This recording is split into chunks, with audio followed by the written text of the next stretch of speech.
Barcha payg'ambar alayhissalomlarning azizlar, kasblari bo'lgan. Har bitta payg'ambarning kasbi bo'lgan. Misol uchun Ibrohim alayhissalom, Odam alayhissalom, Lut alayhissalomlar dehqonchilik qilishgan. Qaranglar-da, men payg'ambarman, rizqimni Alloh beradi, bo'ldi, tamom deyishmagan. Nima qilishgan?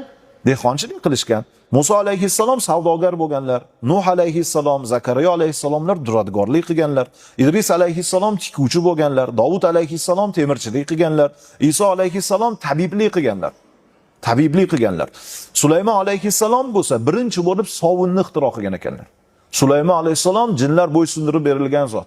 Men payg'ambarman, jinlarni ham Alloh menga bo'ysundirib qo'ydi. Endi jim o'tiraman emas, balki nima? Birinchi marta xushbo'ylik tarqatadigan sovunni ixtiro qilgan payg'ambar alayhissalom Sulaymon alayhissalom bo'lganlar. Alloh subhanahu va taolo sizlarni payg'ambar qildim. Indamasdan yeb ichib yotsanglar ham rizqinglarni beraman desa bo'lardi. Lekin Alloh taolo hammasini nima qilishga